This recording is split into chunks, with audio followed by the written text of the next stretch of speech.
Good morning student. अपना देखो तीसरा चैप्टर का लास्ट टॉपिक है, आज आपका कंप्लीट हो रहा है। ये चल रहा था जिसके अंदर भ्रूण कोश की उपस्थिति के आधार पर बीज के प्रकार अपन पढ़ रहे थे।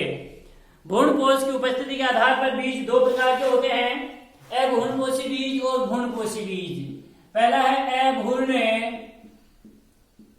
अभ्रूणपोषी बीज और दूसरा है भ्रूणपोषी बीज। अभ्रूणपोषी बीज कौन से होते हैं? यानी बीज के निर्माण में, जब बीज बनेगा तो उसके निर्माण में जब भ्रूणपोष का कोश है उसका विनिष्ट होती है, उसका काम में आता है। अभ्रूणपोषी बीज में भ्रूणपोष आपका संपूर्ण भ्रूणपोष काम में आ जाता है, कोई भ्रूणपोष शेष नहीं रहता, तो उसको अपन अभ्रूणपोषी बीज कहते हैं। भ्रूणपोषी बीज के अंदर इसके अंदर भ्रूणपोष है, वो थोड़ी बहुत मात्रा में यदि शेष बच जाता है तो उसको अपन भ्रूणपोषी बीज कहते हैं। पहला है बेटे अभ्रूणपोषी बीज, इसकी परिभाषा लिखो आप। अभ्रूणपोषी बीज लिखो। इन बीजों में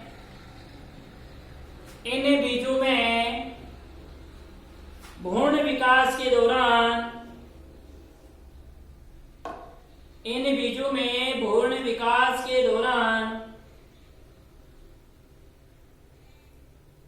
भ्रूणपोष का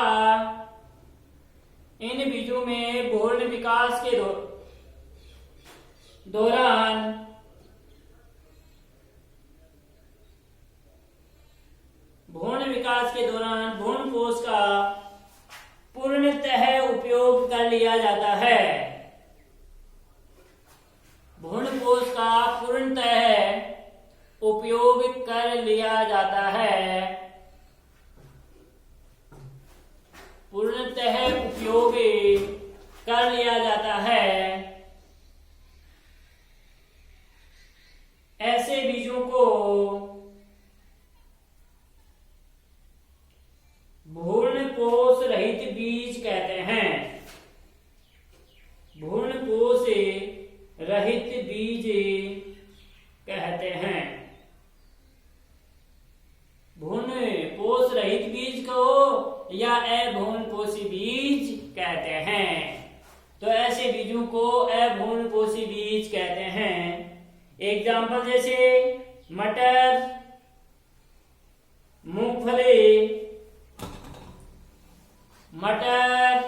मूंगफली, सेम, चना आदि अभ्रूणपोषी बीजों के अंदर आते हैं। दूसरा है भ्रूणपोषी बीज, एल्बुमिनस बीज। भ्रूणपोषी बीज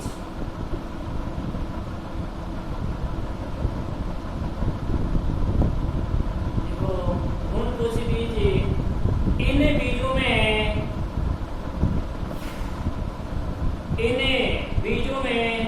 भ्रूण विकास के दौरान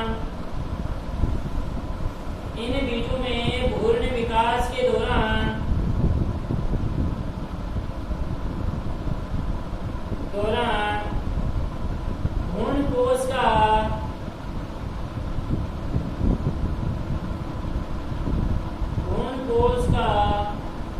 पूर्णतः उपयोग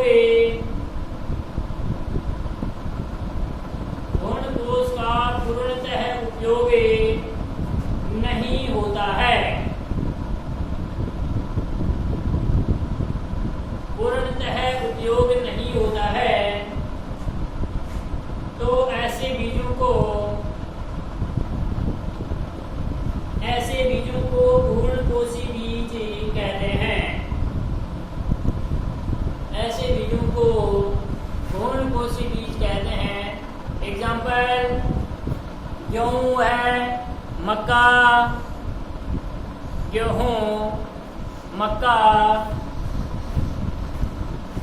बाजरा, सूरजमुखी, अरंडी आदि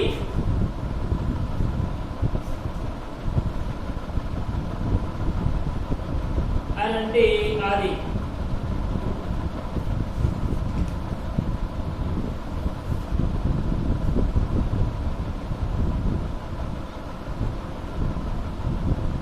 अरंडी आदि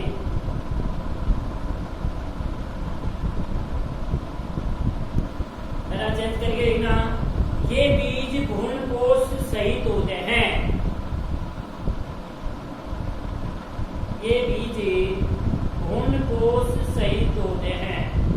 इनको भ्रूणपोष रहित होते हैं, भ्रूणपोषी, और इनके अंदर भ्रूणपोष आपका पाया जाता है।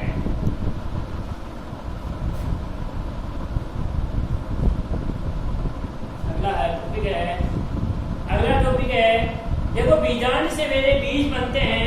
बीज बनने के दौरान, बीजांड से बीज बनने के दौरान कौन कौन से परिवर्तन होते हैं, किस भाग का कौन सा भाग किस भाग में परिवर्तित होता है, ये हम यहाँ पर पढ़ेंगे। तो बीजांड से बीज बनने के दौरान होने वाले मुख्य परिवर्तन निम्न हैं। देखो, बीजांड से बीज बनने के दौरान, बीजांड से बीज बनने के दौरान होने वाले मुख्य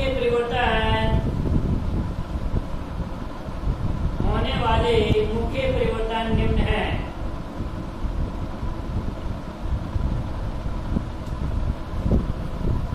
क्या है?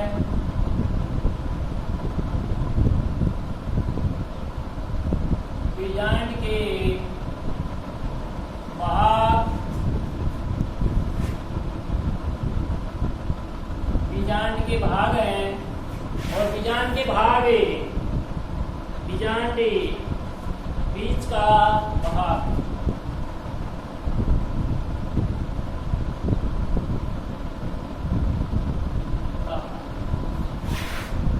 पहला है बीजांड के भाग के अंदर बाह्य अध्यावरण,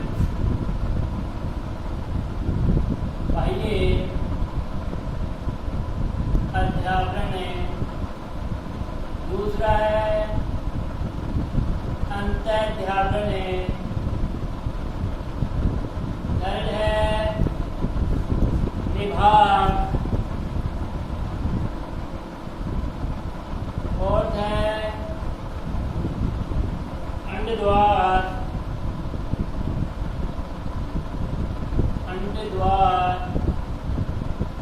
फिफ्थ है बीजांडकाय।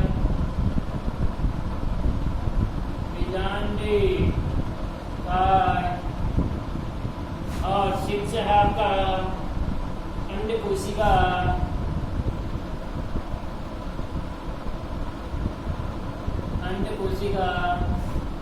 सेवंथ है पूर्वी केंद्र।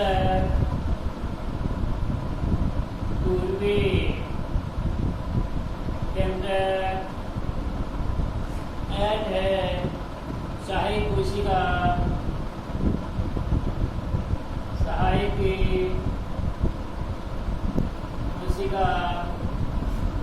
नाइन है प्रतिमुखी कोशिका।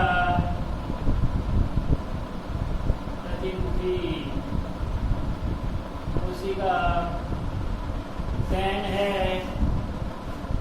अंडाशय।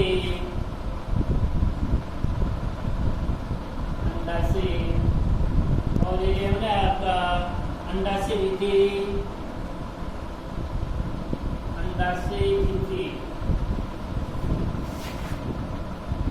ये देखो किसके अंदर परिवर्तित होते हैं।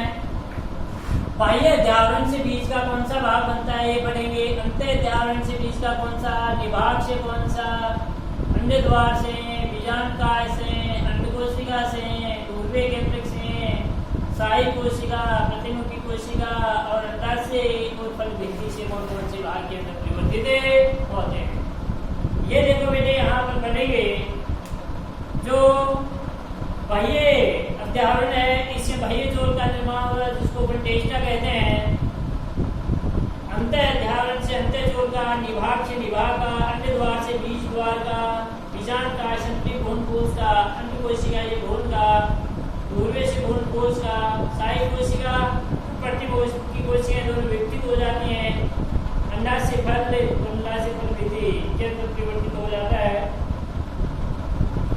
बाह्य द्रावण किसमें? बाह्य बीजोल में, बाह्य चोल में परिवर्तित हो जाता है।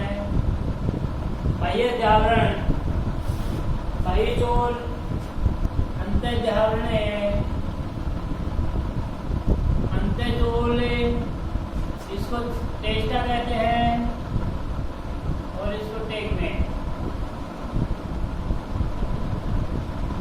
में परिवर्तित हो जाता है। निभाग है वो निभाग, अंडद्वार, अंडद्वार से बीज का कौन सा भाग बनता है? बीज द्वार बनता है। अंडद्वार से बीज द्वार, बीजांडकाय से आपका परिभ्रूण कोश, परिभ्रूण कोश का निर्माण होता है। और जो अंड कोशिका है, अंड कोशिका से किसका निर्माण होगा? भ्रूण का। अंड कोशिका से भ्रूण का, दूरवे केंद्रक से भ्रूण कोश का, भ्रूण कोश का सहायक कोशिका है वो आपकी विकसित हो जाती है यानी टूट जाती है। प्रतिमुखी कोशिकाएं भी विकसित हो जाती हैं। अंडाशय है वो फल में परिवर्तित हो जाता है और अंडाशय भित्ति है वो फल भित्ति में, फल भित्ति के अंदर परिवर्तित हो जाती है। ये देखो बीजांड से बीज बनने के दौरान होने वाले प्रमुख परिवर्तन है बेटे। बाह्य द्रावण है वो बाह्य बीजोल के अंदर, अंतर द्रावण है अंतर बीजोल के अंदर, निभाग है वो निभाग, अंड द्वार है वो बीज द्वार में, अंडाशय बीजांडकाय है वो परिभ्रूण कोश, अंड कोशिका है वो भ्रूण में, दूरवे केंद्रक है भ्रूण कोश में, सहायक कोशिका है विकसित हो जाती है, प्रतिमुखी कोशिकाएं भी आपकी विकसित हो जाती हैं। अंडाशय फल में परिवर्तित हो जाता है और अंडाशय भित्ति है वो आपकी फल भित्ति के अंदर परिवर्तित हो जाती है। फल भित्ति का निर्माण हो, ये एक बीजांड के भाग है और बीजांड के भाग से बीज का जो निर्माण होता है तो बीज के निर्माण के अंदर ये भाग किस प्रकार से आपके सहायक होते हैं ये देखते हैं। अब है फल का विकास कैसे होता है, यानी परिपक्व फल का निर्माण कैसे होगा। ये अपने यहाँ पर बना कि अंडाशय किसके अंदर परिवर्तित हो जाता है बेटे? फल में। तो परिपक्व अंडाशय को ही क्या कहा जाता है? फल कहा जाता है। फल का निर्माण किससे होगा?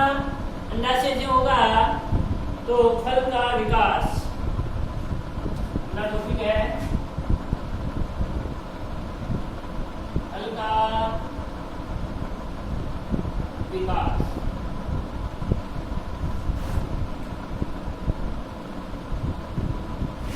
फल का विकास देखो बेटे, देखो इसमें परिपक्व अंडाशय, परिपक्व अंडाशय को ही फल कहते हैं। परिपक्व अंडाशय को ही फल कहते हैं तथा अंडाशय की भित्ति को,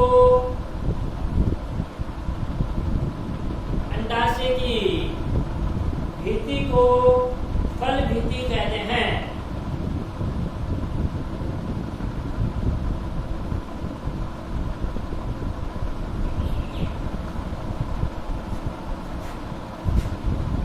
चेंज करके लिखना, फल भित्ति को निम्न तीन भागों में, फल भित्ति को निम्न तीन भागों में बांटा गया है।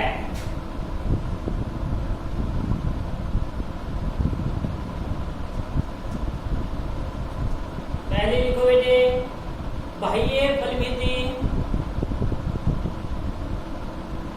बाह्य फल भित्ति,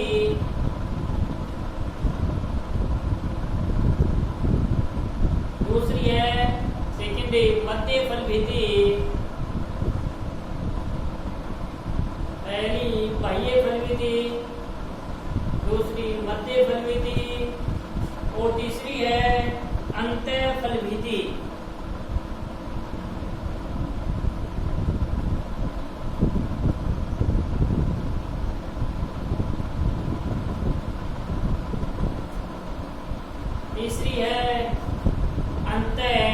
फलविधि, बाह्य फलविधि, मध्य फलविधि और अंतः फलविधि।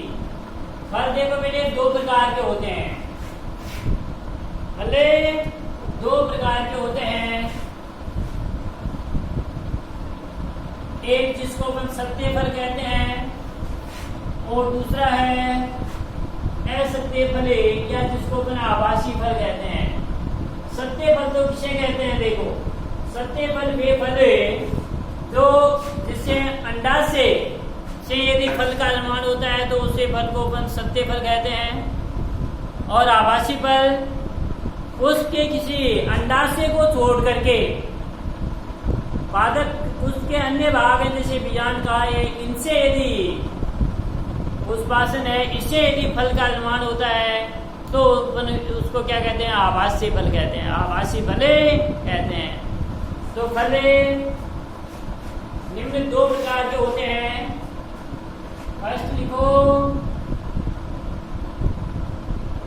सत्य फल और सेकंड है आभासी फल। सत्य फल और आभासी फल है। आभासी फल को अपन असत्य फल भी कहते हैं। पहला लिखो बेटे सत्य फल जब फल का निर्माण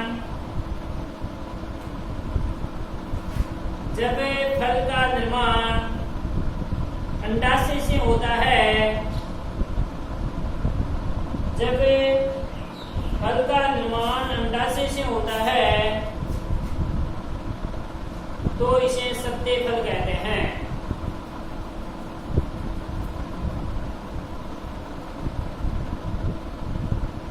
अंडाशय से होता है तो इसे सत्य फल कहते हैं। दूसरा आभासी फल या असत्य फल जब फल का निर्माण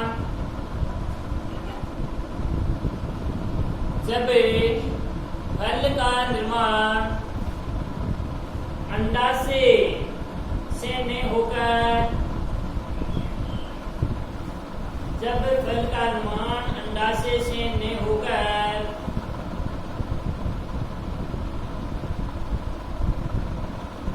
उसके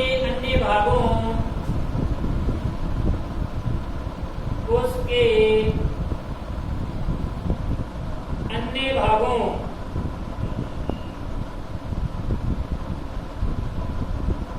जैसे बाह्य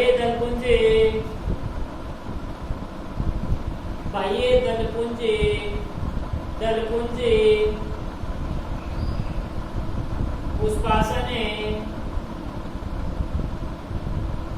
पुष्पासन से होता है, पुष्पासन से होता है तो इसे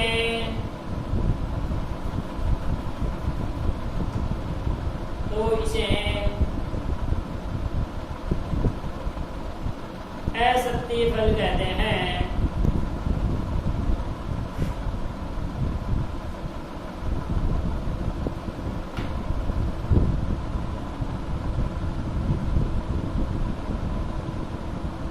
जैसे एग्जाम्पल सेब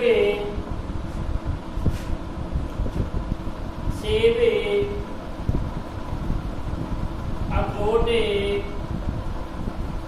रस भरी आदि।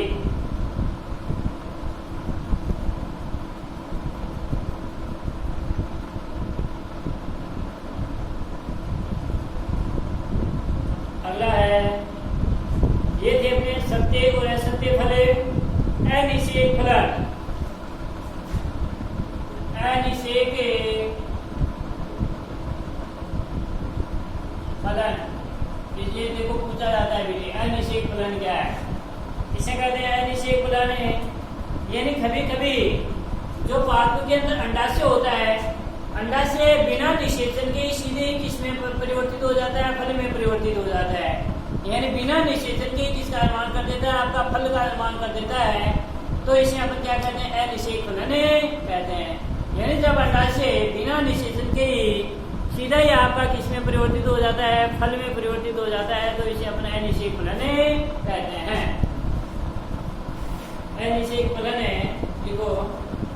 कभी कभी अंडाशय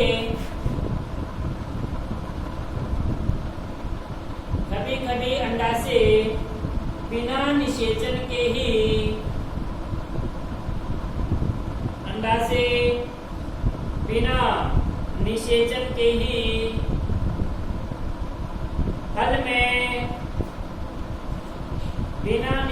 के ही फल में परिवर्तित हो जाता है,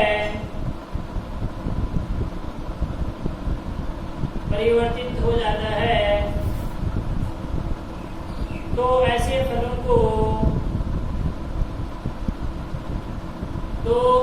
फलों को अनिषेक फल कहते हैं। अनिषेक फल कहते हैं। तथा इस प्रक्रिया को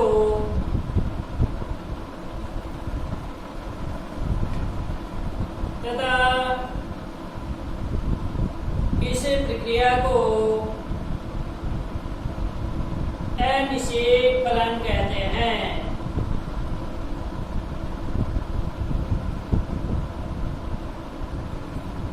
इस प्रक्रिया को अनिषेक फलन कहते हैं।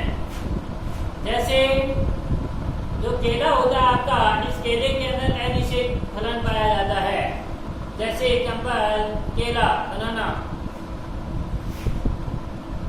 अगला है प्रेरित अनिषेक फलन। प्रेरित मानव द्वारा प्रेरित अनिषेक फलन क्या है? प्रेरित अनिषेक फलन जैसे अपन मानव है, वो कुछ हार्मोन है, जैसे ऑक्सीन है, जिब्रेलिन है। इन हार्मोनों के छिड़काव के द्वारा भी क्या किया जा सकता है? अंडाशय से सीधा फल में परिवर्तित हो सकता है। तो इसको अपने प्रेरित अनिषेक फलन कहते हैं। देखो,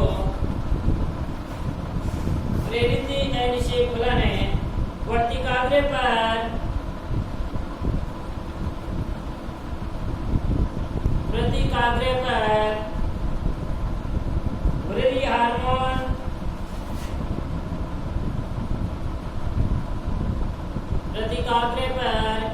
वृद्धि हार्मोन जैसे ऑक्सीन तथा जिब्रेलिन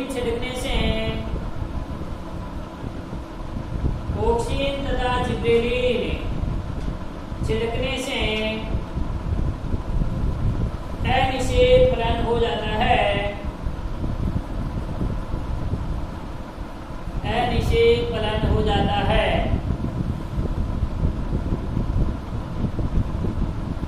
इसे ही प्रेरित अनिषेक फलन कहते हैं। इसे ही प्रेरित अनिषेक फलन कहते हैं।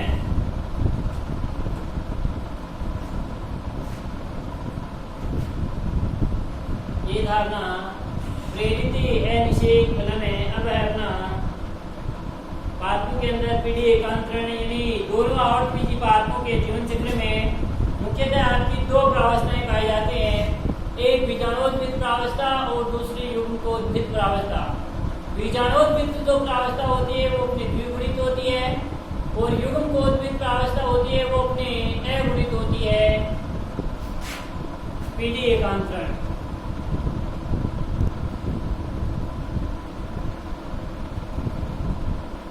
पीढ़ी एकांतरण है। देखो, आवृत बीजी पादपों के जीवन चक्र में आवर्त बीजी पादपों के जीवन चक्र में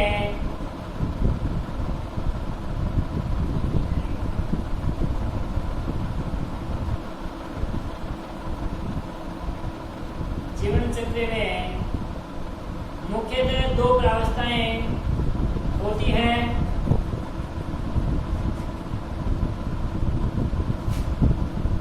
पहली है बीजाणुद्भिद,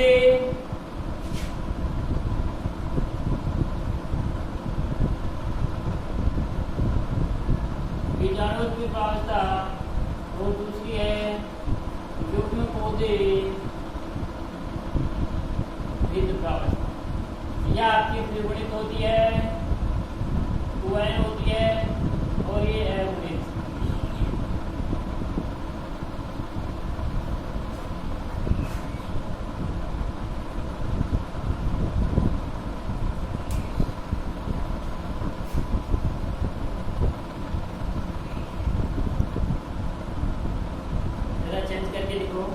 बीजाणुओत्भिद प्रावस्था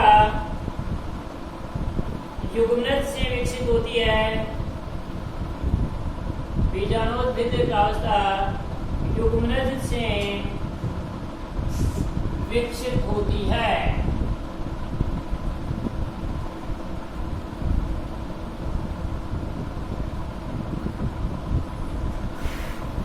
देखो पीढ़ी एकांतरण को अपन समझते हैं। पुष्पीय जो पादप है उन पुष्पीय पादपों के अंदर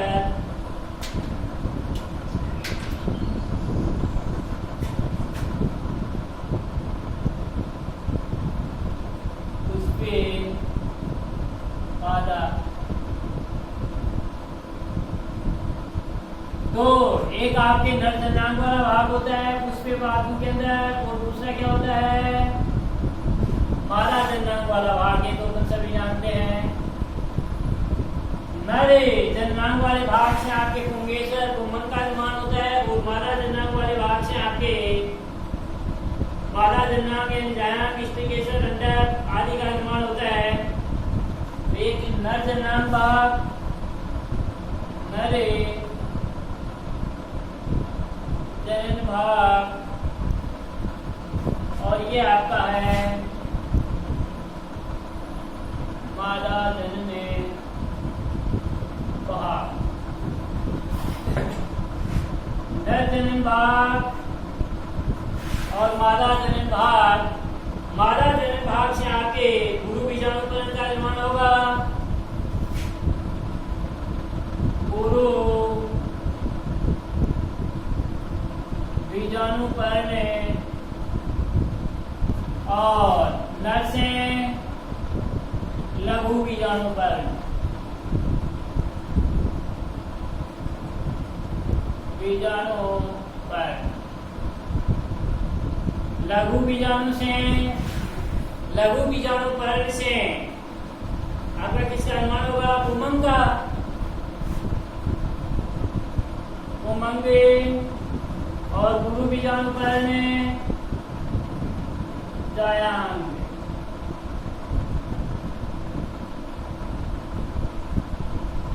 जायांग है जैसे आपका स्टिकेसर,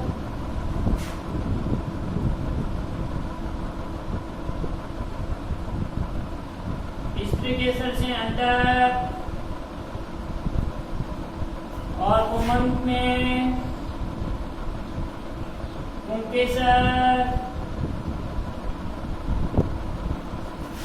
पुंगक से पुंकेसर, पुंकेसर में रागकोश,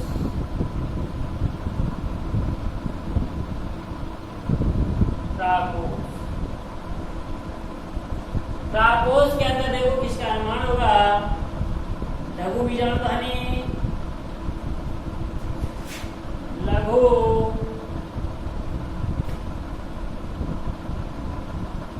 बीजाणु कहानी, और इससे अंदर से गुरु बीजाणु कहानी।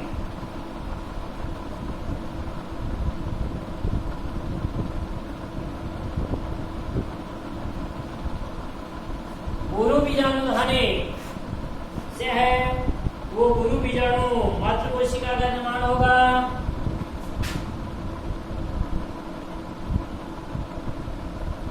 गुरु बीजाणु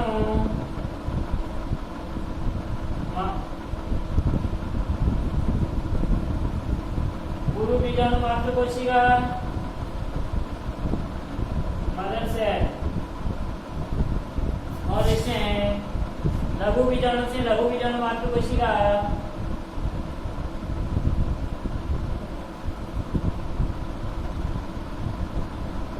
बीजाणु मातृ कोशिका।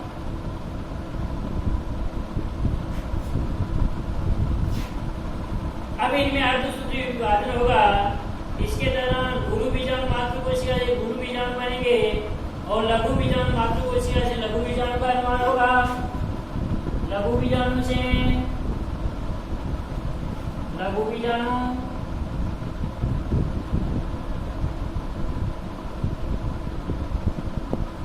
लघु बीजाणु और गुरु बीजाणु मातृ कोशिका से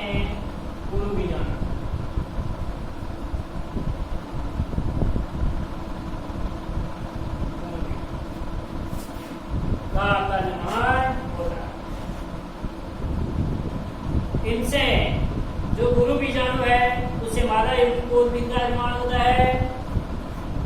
गुरु बीजाणु से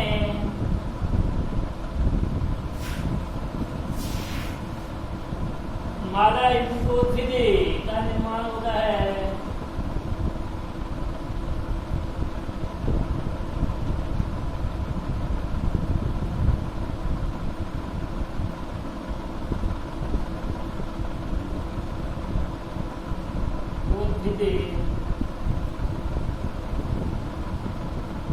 का निर्माण होता है। और लघु बीजाणु है उससे किसका निर्माण होता है? प्रागी तणु का।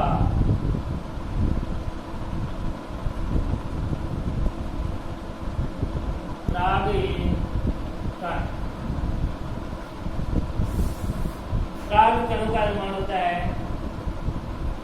प्राग तणु के अंदर आपने देखा इसके दौरान दो नर युग्मक निकलते हैं, दो नर युग्मक होते हैं।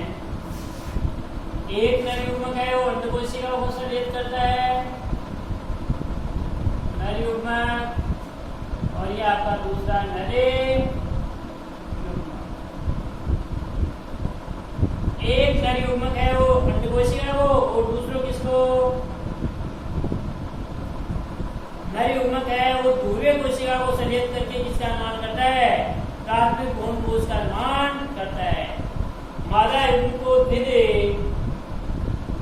से आपका भ्रूण कोश का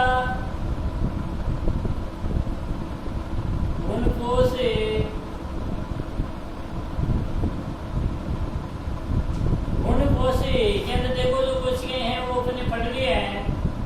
तीन प्रकार की कोशिकाएं होती हैं जो अपने पटली, प्रतिमुखी सेल्स, एंटीपोडल सेल्स, प्रतिमुखी कोशिका, दूसरी आपकी ध्रुवीय कोशिका,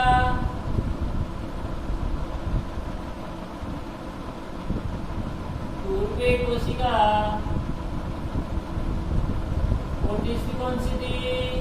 अंड कोशिका।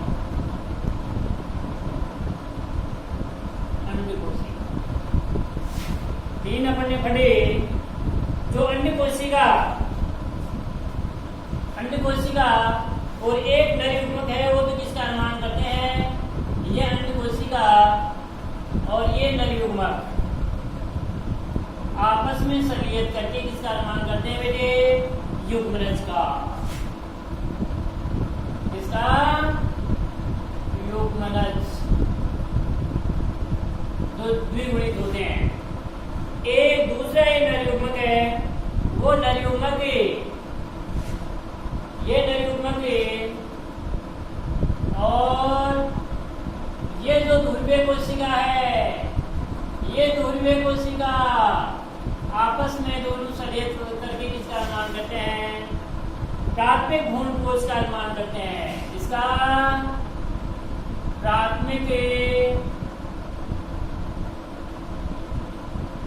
भ्रूण कोश का निर्माण होता है जो भ्रूण को पोषण प्रदान करने का कार्य करता है।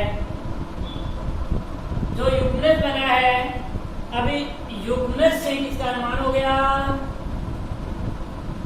अरे युग्मनज से भ्रूण का निर्माण हो गया और भ्रूण से क्या बन गया? फिर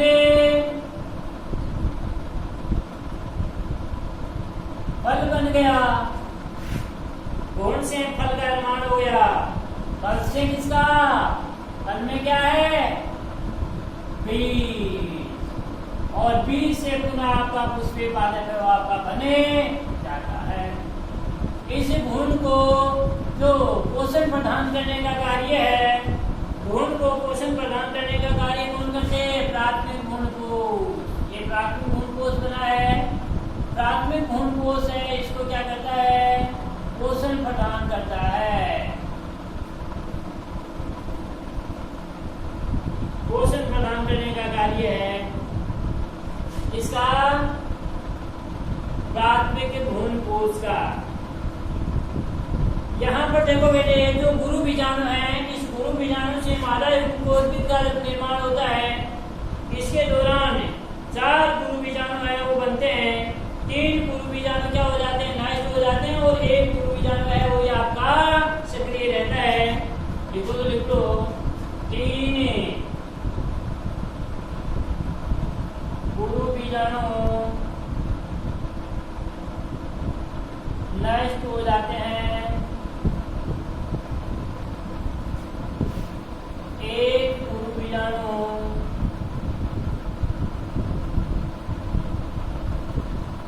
पूर्व बीजाणु सक्रिय रहता है।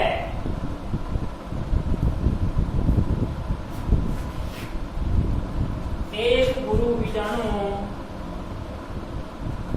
सक्रिय रहता है।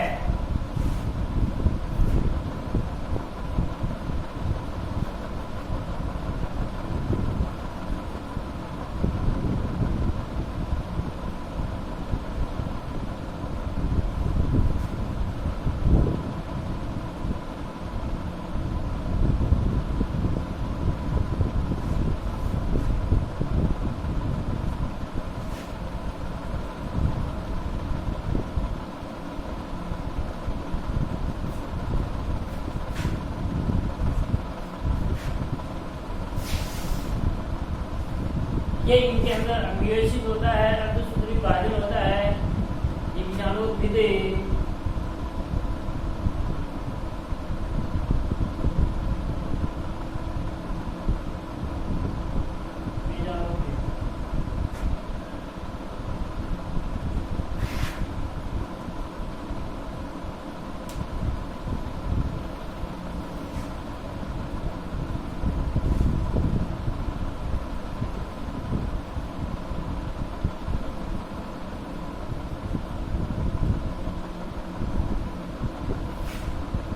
ये देखो बीजाणुद्भिद, ये इधर वाला जो भाग है इसको अपन बीजाणुद्भिद कहते हैं और इसको कहते हैं यौगिकोद्भिद। यानी ये है, ये सभी द्विगुणित होते हैं और ये क्या है आपके अगुणित होते हैं। देखो ध्यान इधर देना एक बार, ये आपके पुष्पीय पादप है, पुष्पीय पादपों के अंदर नर जनन भाग है और मादा जनन भाग है। नर जनन भाग से नर जननांग का निर्माण होगा और मादा जनन भाग से मादा जनन अंगों का निर्माण होगा। नर जनन भाग से लघु बीजाणु कर्ण का निर्माण हुआ, इससे पुंमंगे, पुंकेसर, प्राकोर, बीजाणुधानी और लघु बीजाणु मातृकोशिका। लघु बीजाणु मातृकोशिका हुई, उससे लघु बीजाणु का निर्माण होगा। लघु बीजाणु बनेंगे वो है क्या होंगे आपके अगुणित होते हैं, द्विगुणित नहीं होंगे। यहाँ तक ये क्रिया द्विगुणित है। मादा जनन भाग से देखो गुरु बीजाणु कर्ण है, जायांग है, स्त्रीकेसर है, अंडक है, गुरु बीजाणु धानी है, गुरु बीजाणु मातृकोशिका है, वही गुरु बीजाणु। गुरु बीजाणु से इसे देखो 4 गुरु बीजाणु बनते हैं, लेकिन 3 गुरु बीजाणु क्या हो जाते हैं आपके नष्ट हो जाते हैं। 1 गुरु बीजाणु है वो आपका सक्रिय रहता है। ये भ्रूणपोष का निर्माण हो गया। पोष के अंदर आप सभी जानते हैं कि भ्रूणपोष में देखो क्या क्या होते हैं आपके, ये भ्रूणपोष नहीं है, सॉरी भ्रूणकोश करना, भ्रूण कोश। भ्रूण कोश के अंदर 3 कोशिकाएं होती हैं, अंड कोशिका, ध्रुवीय कोशिका और प्रतिमुखी कोशिकाएं। ये प्रतिमुखी कोशिका है, ये आपकी क्या हो जाती है, नष्ट हो जाती है। ये अंड कोशिका और ये नर युग्मक, एक नर युग्मक आपस में संलयन करके किसका निर्माण करते हैं, द्विगुणित युग्मनज का निर्माण करते हैं। युग्मनज से फिर भ्रूण का निर्माण होगा। भ्रूण को जो प्राथमिक, दूसरा जो आपका नरयुग्मक है, ये दूसरा नरयुग्मक और ये ध्रुवीय कोशिका है, दोनों आपस में संलयन करके किसका निर्माण करते हैं, प्राथमिक भ्रूण कोश का निर्माण करते हैं। जो बेटे भ्रूण का निर्माण हो रहा है, भ्रूण को पोषण प्रदान करने का कार्य प्राथमिक भ्रूण कोश करता है, ये अपन ने पढ़ लिया। जिससे फिर फल का निर्माण होता है, फल से बीज का और बीज से पुनः आपके पुष्पीय पादप का निर्माण हो जाता है। ये एक प्रकार से आपका क्या है, पीढ़ी एकांतरण पाया जाता है। किनके अंदर, पुष्पीय पादपों के अंदर पीढ़ी एकांतरण है। इसके साथ ये अपना इंपोर्टेंट चैप्टर था, ये आपका पूरा भी होता है। तीसरा चैप्टर कल अपन जो चौथा चैप्टर है पादपों के अंदर जनन की कुछ एक अपन विशिष्ट विधियां पढ़ेंगे, उसको अपन है वो कल शुरू करेंगे। Thank you.